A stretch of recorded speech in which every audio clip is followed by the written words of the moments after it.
Today we are stepping into the velvet-curtained, gear-grinding theater of secrets inside the world of Poppy Playtime. Buckle in, because this is not just about who trapped Poppy. It is about why. It is about the voice that called us back to the factory. And it is about the musical dropped by Mob Entertainment that feels less like a song and more like a confession wrapped in choreography. First, let us talk about Poppy. Who trapped her? The factory has always felt like a giant locked music box, and Poppy was the ballerina sealed inside. In the game's lore, she was locked away in a glass case for years. But the musical video adds emotional texture. It hints that her imprisonment was not random cruelty. It feels strategic, controlled, almost protective in a twisted way. And that leads us to the real shadow in the rafters, the prototype. The prototype is not just a monster with wires and metal.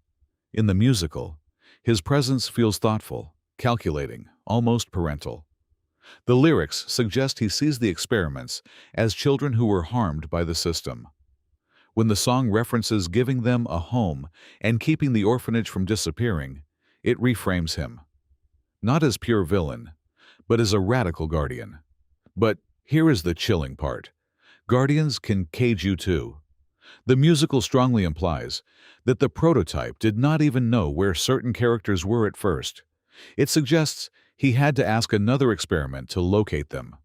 That detail changes everything. It means he is powerful, but not all-seeing. He is strategic, but not omniscient. He operates through others, through influence. And that brings us to the message that lured us back to the factory. Someone wanted us there. In the wider story of Poppy Playtime. Chapter 1. The player returns after receiving a mysterious letter claiming the staff are still alive. Many assume this was manipulation. But the musical hints the call might align with the prototype's plan. If he wants a safe home for the experiments, bringing back a former employee could serve a purpose. A witness, a tool, or perhaps even a judge. Now, about the orphanage. The idea of turning orphanages into toys is deeply disturbing. The musical touches on the experiment's origins. Children connected to playcare. Children transformed into living toys. The prototype's motivation seems to stem from what was done to them. If humans turn children into experiments, perhaps he believes turning the world into toys is justice, or protection, or both. It becomes a warped philosophy.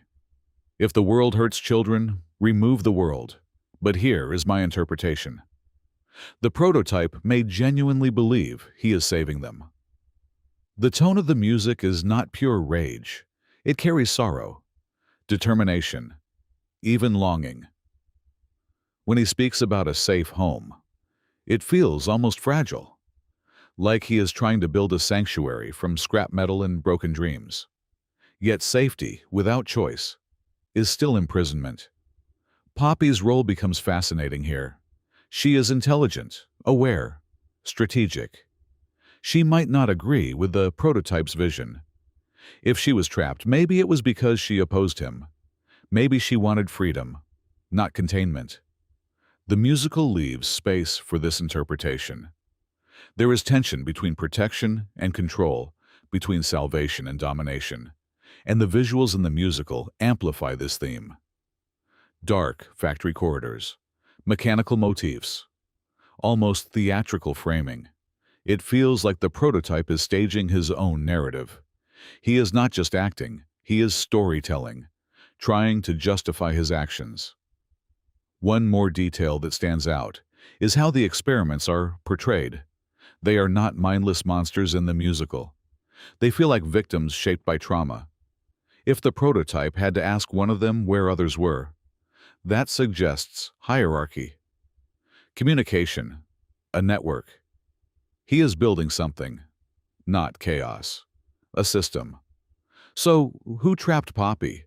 Possibly the prototype, but not for simple villain reasons. Maybe he believed she would undo his plan. Maybe she threatened the safety structure he imagined. Or maybe he was protecting her from something worse inside the factory. And who called us back? It could be part of the same grand design. The prototype, manipulating events from behind the curtain. Or even Poppy herself, orchestrating a countermove. That is what makes the musical so powerful. It does not answer everything. It adds layers. It paints the prototype not as a cardboard villain, but as a tragic architect trying to redesign a broken world with tools that only know how to cut and weld. In the end, the factory is not just a location. It is an idea. Control versus freedom. Protection versus autonomy. Justice versus revenge. The prototype may want to turn orphanages into toys to stop suffering. He may want to keep the experiments close, so they are never hurt again. But in doing so, he risks becoming the very force that trapped them in the first place. And Poppy? She might be the key, the counter melody.